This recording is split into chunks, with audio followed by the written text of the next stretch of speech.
Hello there. Welcome back to the change economics. In this video, we want to look at a question paper of March 2023, and we are going to look at question 3 on that question paper.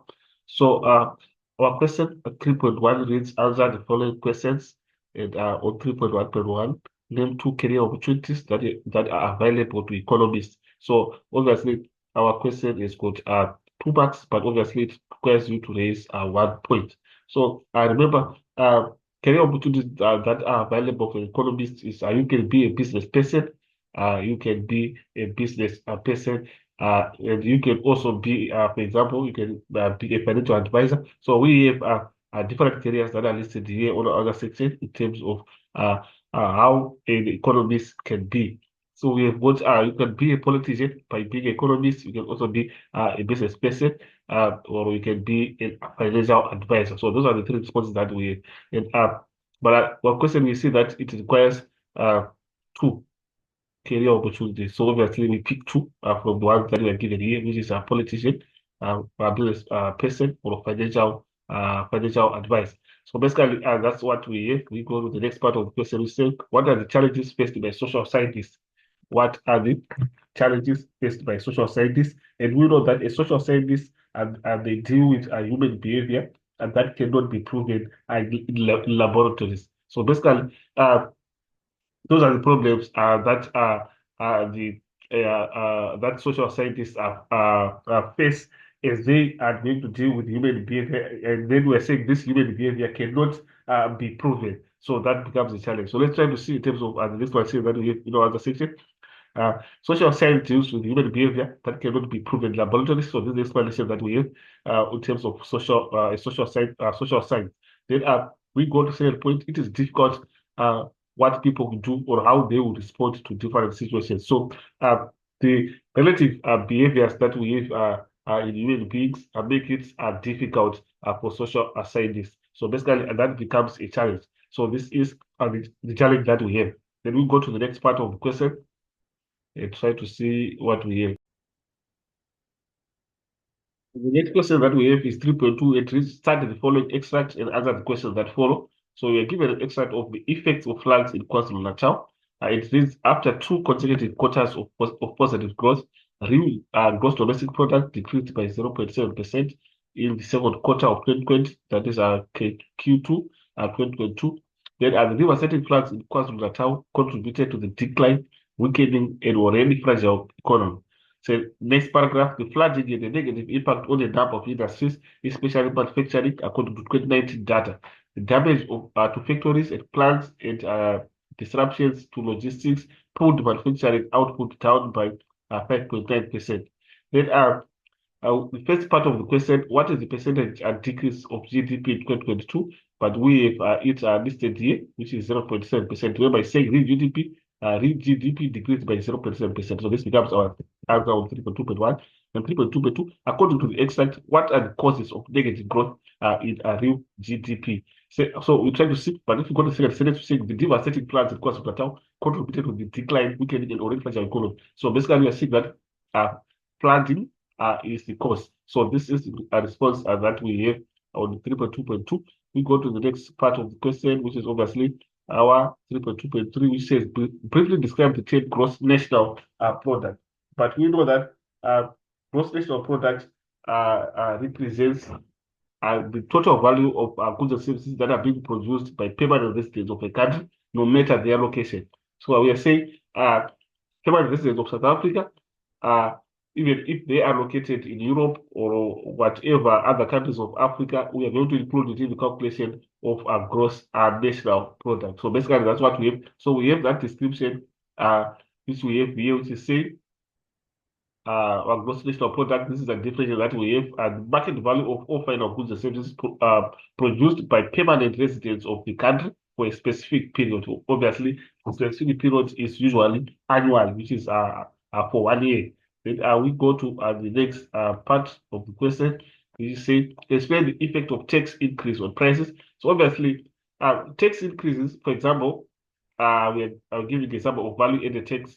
If it's increased, it's obviously going to increase the final price of the product. So obviously prices will increase. So this is generally the effect that we have. When it comes to here, we see that tax increases will cause the price of goods and services to increase, and prices will increase, causing inflation. So the general price levels in the country will increase. So basically, that's what we have. And next one is saying how will GDP be converted to GNI? So GDP is gross domestic product.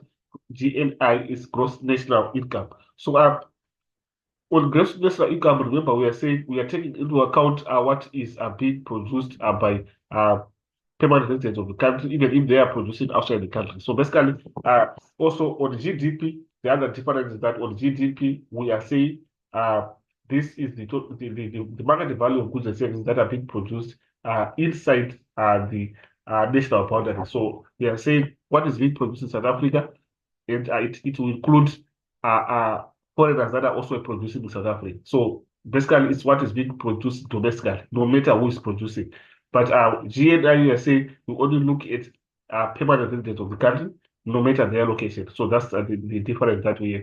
So we are going to say that we are going to say to calculate gross national income, we are going to say GDP at market price, we add income from the rest of the world. So otherwise, we are saying it's income of permanent residents of the country that are outside the country, and then we subtract income to the rest of the world. That we are saying foreigners that are we subtract the value of goods and services of that are being produced in South Africa by foreigners. So basically, that's the formula that we can just explain there. We go to other section to try to see what we have.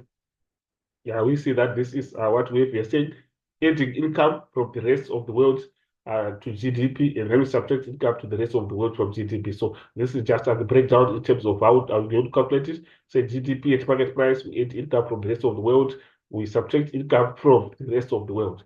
So basically, that's what we are saying. So we are saying by adding income from the rest of the world, we are saying this is income of permanent residents of South Africa that are outside South Africa. Then we subtract income from the rest of the world. This is what is being produced by foreigners in South Africa. Basically, that's what we have. Then we arrive at gross national income. Then I will go to the next part of the question, which is now at 3.3, saying study cartoon below and answer the following questions. We are given a cartoon whereby we have water pollution and saying let's stop water pollution, whereby we are obviously given a sort of a river that we are seeing there. So our first question is saying identify the environmental problem shown by the cartoon, but obviously we are told that this is water pollution. So basically, it's water pollution. Then secondly, name one other type of pollution. We can also have air pollution, land pollution, other examples that we can include there. So you see that we can have air pollution, land pollution, and also noise pollution. It's also a type of pollution. So we go to the next part of the question, which reads briefly describe the concept mass production. But we know that mass production is producing in large quantities. Producing in large quantities. So we have the explanation, we say production of goods in larger quantities using assembly lines that may result in lower cost per unit. So basically, uh, obviously, there is a result of lower cost per unit. Remember, when we produce larger quantities, our fixed costs that we are going to incur are going to be spread over a larger number of units. So basically, that's the essence why we are going to have lower cost per unit. Then accept any correct relevant answer, which means any other explanation that is correct can also be marked. So we go to the next part of the question, which is saying, why is it important for a country to protect the environment?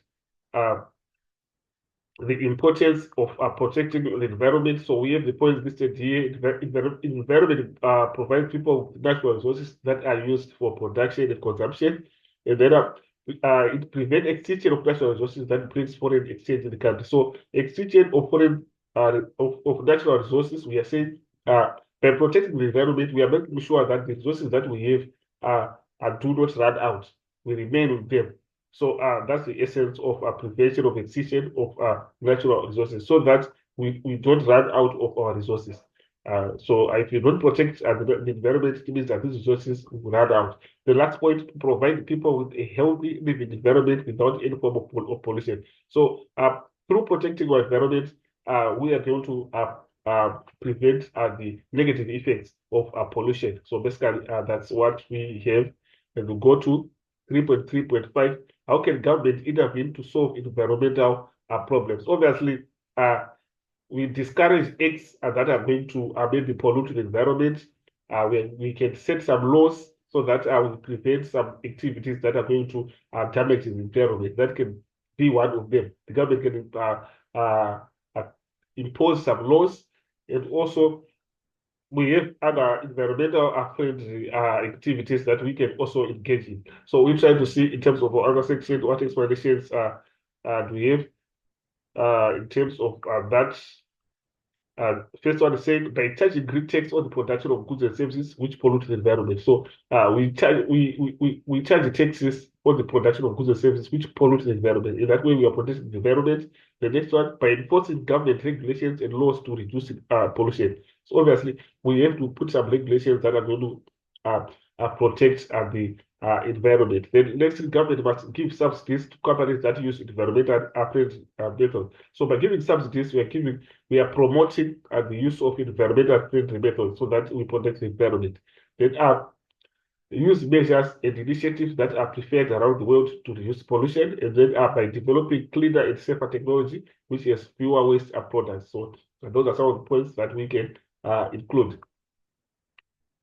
Then we go to the next part of the question, which is saying, briefly describe macroeconomics and microeconomics. But we know that macroeconomics is the study of the economy from the whole economy point of view. Then we are saying microeconomics, we are just looking at a particular, be it an industry or a particular sector of the economy. That's a microeconomics. But macro integrates everything that we have in the economy. So we go there and try to see the difference that we are having.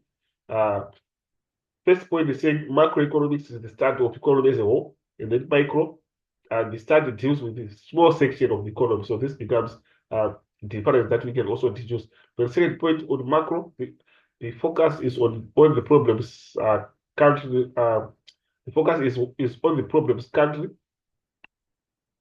on the problems that the country face and aggregate spending.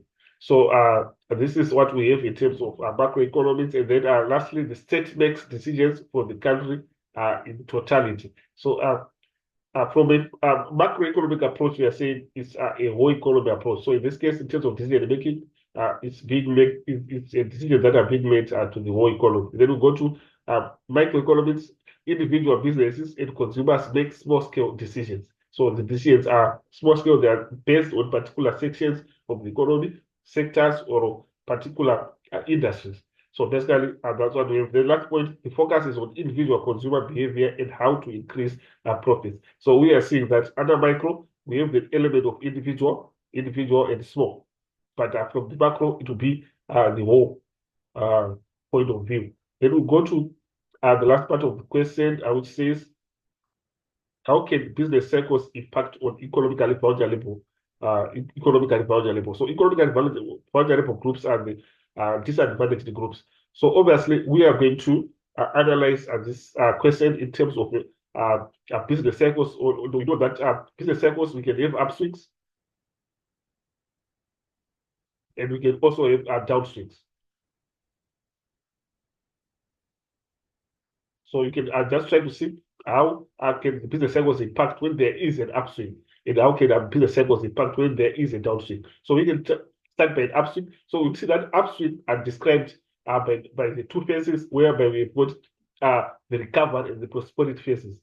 They are described as the upswing, whereby we've got economic activity in the economy, that economic activity will be increasing. In other words, we are having an increase in the production of goods and services in the economy. So how is it going to impact on the economically vulnerable? It's going to impact positively. We are going to see more jobs being created, and as we are saying, there's more economic activity. So obviously, businesses are going to expand their production capacities. They're going to accommodate more workers, and that will be a positive in terms of the economically vulnerable. They are going to be employed, and obviously, their standard of living is also going to be is also going to be enhanced or improved. So basically, that's what we have in the upstream. We're also going to notice economic growth. That's another positive that is going to be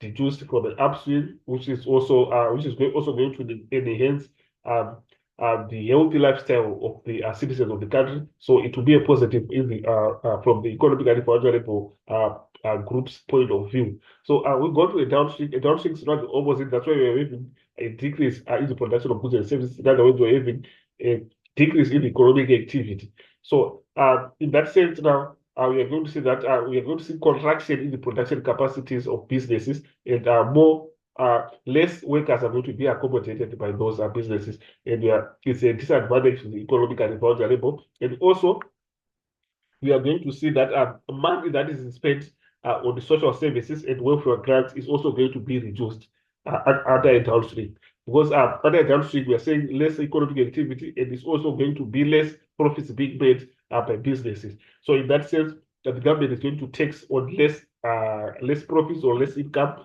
then they collect less revenue.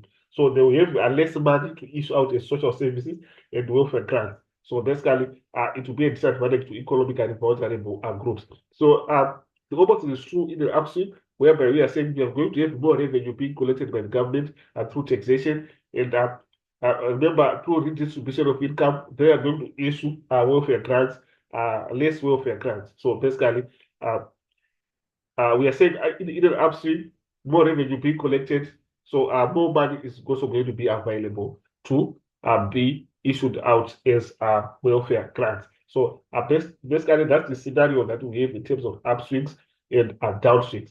Then this becomes the last part of this question, that is question 3 of this question paper. So let's stay tuned for more videos to come. Let's not forget to subscribe and share to our channel.